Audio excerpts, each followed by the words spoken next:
हाँ जी, नमस्कार। एक बार पुनः आप सभी का हार्दिक स्वागत और अभिनंदन है। तो साथियों, आप सभी के कमेंट्स के आधार पर आज अपन आपके पसंदीदा टॉपिक लेके आए हैं, राजस्थानी भाषा से संबंधित साहित्य का विकास।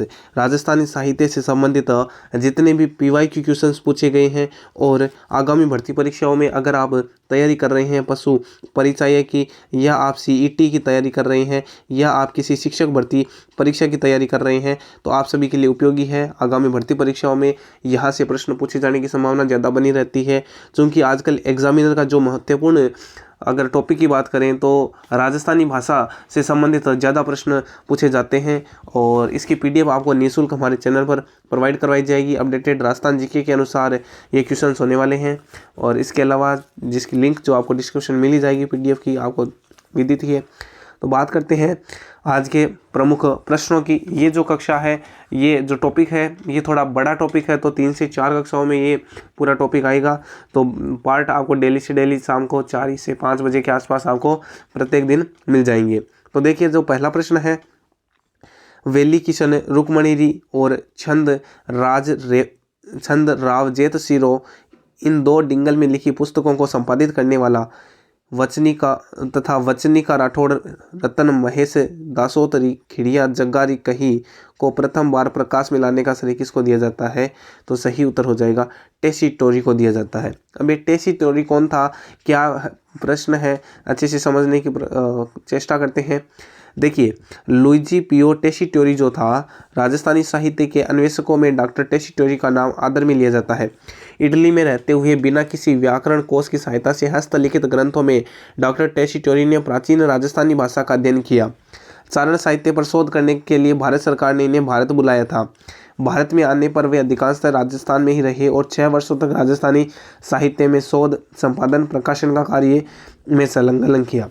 डिंगल में लिखित पुस्तकों, जिसमें वेली किशन रुक्मणीरी और छंद रावजेत सिरो को संपादित करने और वचनिका राठौड़ रतन महेश दासोतरी खिड़िया जग्गारी कही को प्रथम बार प्रकाश में लाने का श्रेय इन्हीं को दिया जाता है।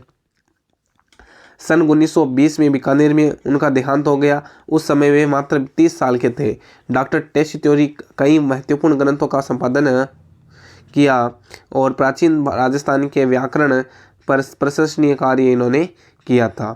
अगला डॉक्टर टेसीटोरी संबंधित है तो चारण साहित्य, राजस्थानी चित्रकला, ग्रामीण ढांचागत विकास और राजस्थान के स्वतंत्रता आंदोलन। तो टेसीटोरी का संबंध आता है चारण साहित्य से। ऑप्शन नंबर 1 राइट हो जाएगा। ईओ 2007 में ये क्वेश्चन पूछा गया था। अगला प्रश्न देखिए, इतालवी विद्वान टेसीटोरी किस क्षेत्र में अपने योगदान के लिए जाने जाते हैं?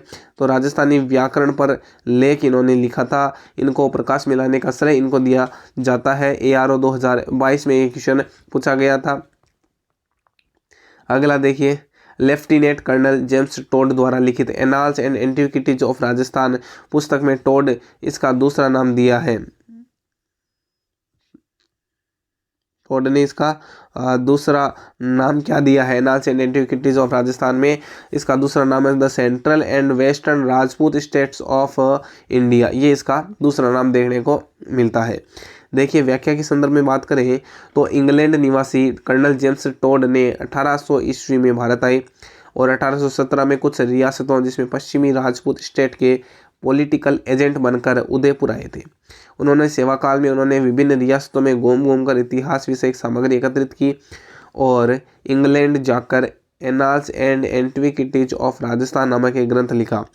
टोड ने पुस्तक में, जिसे the central and western Rajput state of India का नाम दिया है, 1829 ईस्वी में इस ग्रंथ का प्रथम भाग राजपूताना की भौगोलिक स्थिति, राजपूतों की वंशावली और मेवाड़ का इतिहास लिपिबद्ध है।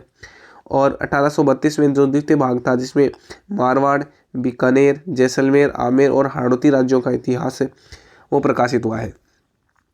कर्नल जेम्स टोड ने अपना यात्रा वृत्तांत ट्रेवल इन वेस्टर्न इंडिया अपने गुरु जैन यति ज्ञानचंद्र को समर्पित किया है।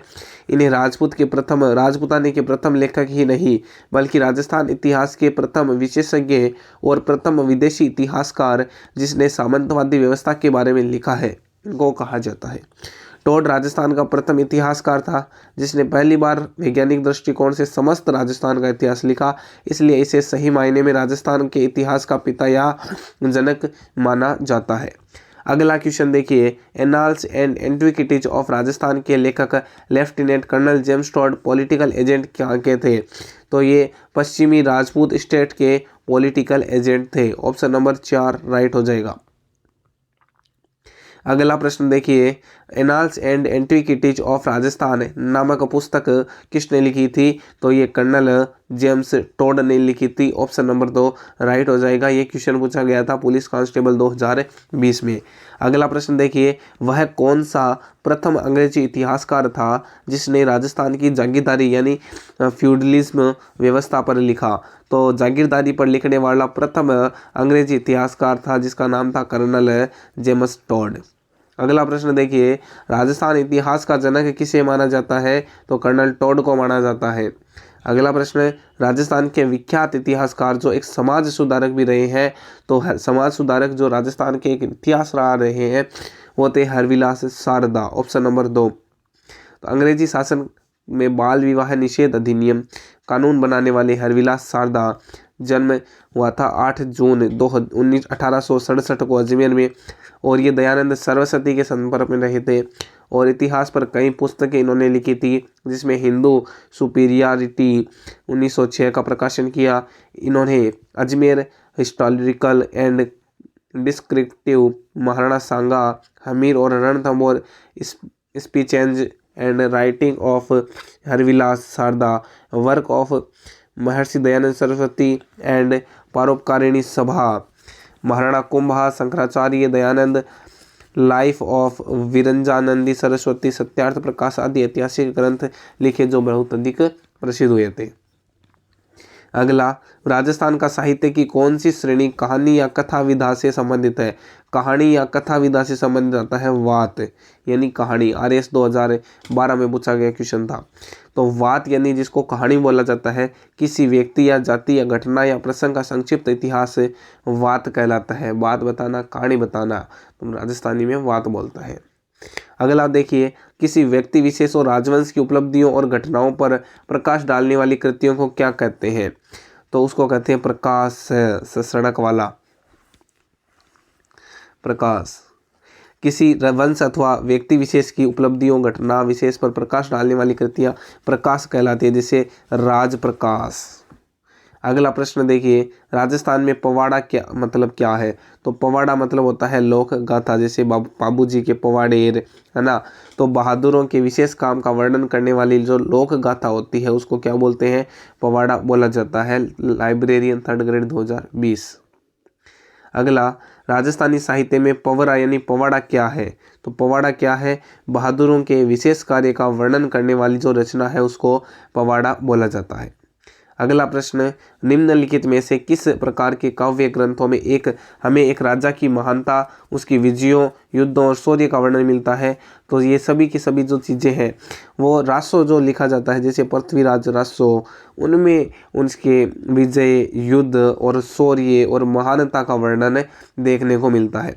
रासों की अगर बात करें तो राजाओं की प्रशंसा में लिखे हुए काव्य ग्रंथ, जिसमें युद्ध, अभियान, वीरतापूर्ण कृत्य का विवरण, इसके साथ साथ उनके राजवंश का विवरण मिलता है। राजस्थान में रासो साहित्य की शुरुआत 11वीं सदी में हुई थी।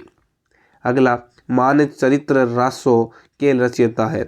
तो मानचरित्र रासो के रचयिता कवि नरोत्तम जी है। मानचरित्र रासो कवि नरोत्तम ने लिखा था।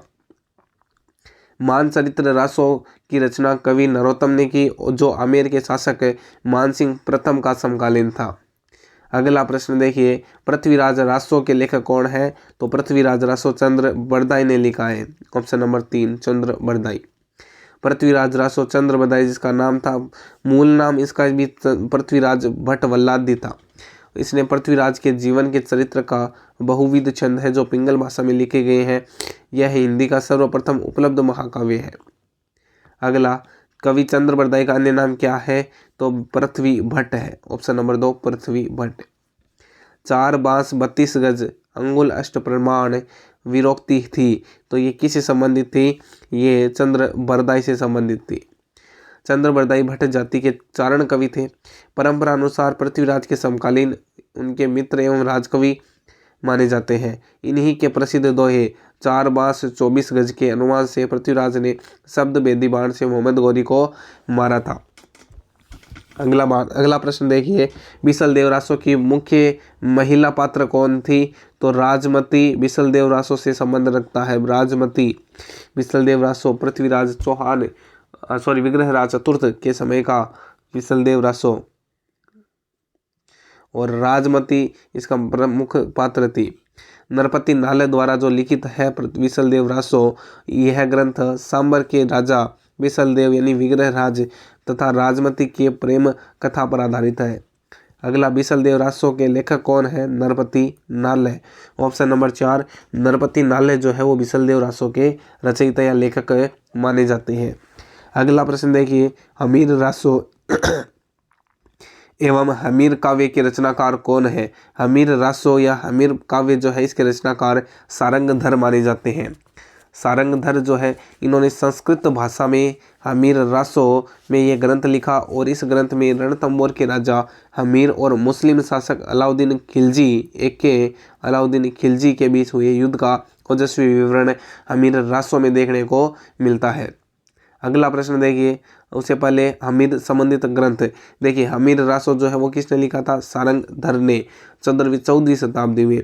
एक हमीर रासो और लिखा था जो 18वीं शताब्दी में जोधराज ने लिख दिया, हमीर हट चंद्रशेखर ने, और हमीर हट ग्वाल कवि ने, हमीरायण भांडाऊ व्यास ने, और हमीर बंधन अमृत कैलाश ने, और हमीर महाकाव्य नयन चंद्र सूरी ने, हमीर मदमर्दन जयचंद्र सूरी ने लिखा था।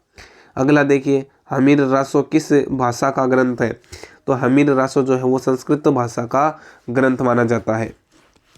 अगला प्रश्न, गिरधर आसिया द्वारा लिखित डिंगल भाषा का ग्रंथ है। तो गिरधर आसिया ने सगत रासो जो है वो डिंगल भाषा में ग्रंथ लिखा था। गिरधर मेवाड़ निवासी आसिया शाखा के चारण थे। इन्होंने सगत रासो की रचना की, जिसमें महाराणा प्रताप के छोटे भाई शक्ति सिंह का चरित्र वर्णन है। अगला प्रश्न, सगत रासो के लेखक कौन है? गिरधर आसिया। अगला, खुमान रासो के रचनाकार कौन थे? तो खुमान रासो जो है इसके रचनाकार दलपत को माना जाता है। Option number 2 Dalpat. दलपत विजय के द्वारा पिंगल भाषा में लिखित खुमान रासो में बप्पा रावल से लेकर राज सिंह तक मेवाड़ के गुहिल वंशीय राजाओं का वर्णन किया जाता है। अगला प्रश्न, मेवाड़ में गुहिल वंशीय राणाओं की वंशावली किस रासो से में मिलती है? तो वो कुमार रासो में देखने को मिलती है। कायम खां रासो के रचयिता थे, कायम खां रासो जान कवि ने लिखा था। ऑप्शन नंबर 2 राइट हो जाएगा। कायम खां रासो की बात करें तो नियामत खां जिसको बोला जाता है कवि जान द्वारा लिखा गया है, और इसका रचना काल 1691 ईस्वी का है। इस काव्य में राजस्थान के कायम खानी वंश का इतिहास देखने को मिलता है। अगला प्रश्न, निम्नलिखित में से कौन सा युग्म सुमेलित नहीं छांटना है? तो नरपति नाले जो है वो किसने लिखा था? बिसल रासो ने, एकदम सही है। और गिरधर ओसिया की सगत रासो थी, दौलत विजय की खुमान रासो थी, कविया गोपाल दास की कायम खां रासो ना सजान कवि नियामत खां जो था उसने कायम खां रासो लिखा था। तो ऑप्शन नंबर 4 असत्य हो जाएगा। अगला, किस रासो साहित्य में अलवर की स्थापना का विवरण है? तो अलवर की स्थापना का विवरण जो है वो प्रताप रासो में देखने को मिलता है। प्रताप रासो जो है वो जाचिक जीवन द्वारा रचित इस ग्रंथ में अलवर के राजा राव राजा प्रताप सिंह के जीवन का विवरण है।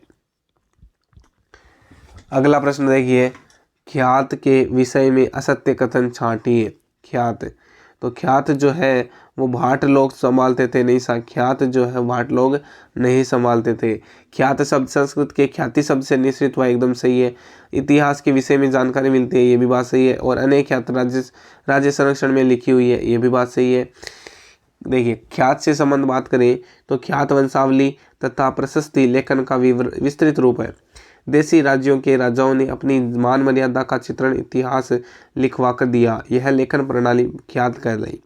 ख्यातों को प्रकृति के आधार पर कई भागों में बांटा, जिसमें लगातार या संलग्न इतिहास हो, जैसे दयादास ख्यात जिसमें अलग अलग बातों का संकलन हो, जैसे नैणसी और बांकीदास की ख्यात।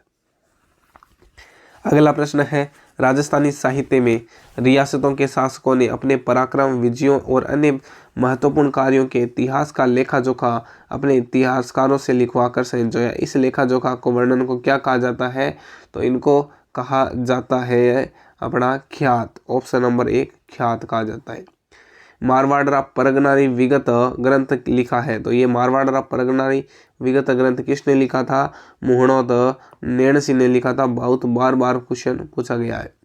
मोहनोत नैणसी जो है मारवाड़ परगनारी विगत, इसे गांवा की ख्यात सर्व संग्रह भी कहते हैं। तत्कालीन समय के सभी परगनों की आमदनी, ठिकानों की रेख चाकरी, भूमि की किस्म, फसलें, सिंचाई साधन, जातिवार घर की संख्या, आंकड़े, आबादी आदि के वर्णन लिखा गया है। इसलिए इसे राजस्थान का क्या कहा जाता है? गजेटियर भी कहा जाता है। अगला, राजस्थान की सबसे प्राचीन ख्यात कौन सी है? मोहनोत नैणसीरी ख्यात। नैणसीरी ख्यात की बात करें तो राजस्थानी भाषा में रचित यह सबसे प्राचीन और विश्वसनीय ख्यात है। इस ख्यात में जोधपुर, बीकानेर, डूंगरपुर, बांसवाड़ा, बुंदेलखंड, प्रतापगढ़ आदि राज्यों के मंदिरों, किलों, तीर्थों, जोहरों आदि का विस्तृत वर्णन मिलता है। इसमें चौहानों, राठौड़ों, कछवाहों, भाटियों के इतिहास विस्तृत रूप में उपलब्ध है, जो अन्यत्र मिलना दुर्लभ है। इस ख्यात की मुख्य विशेषता है कि इसमें कहीं भी है का प्रयोग नहीं हुआ है। अगला, नैणसीरी ख्यात किस भाषा में हुई है? तो नैणसीरी ख्यात जो है वो राजस्थानी भाषा में लिखी गई है। अगला प्रश्न, मुंशी देवी प्रसाद ने किसको राजस्थान का अबुल फजल की संज्ञा दी है? तो मोहनोत नैणसी को अबुल फजल की संज्ञा मुंशी देवीलाल प्रसाद ने की है। तो साथियों, आज के लिए इतना ही। मिलते हैं नेक्स्ट क्लास में, तब तक के लिए जय हिंद, जय भारत।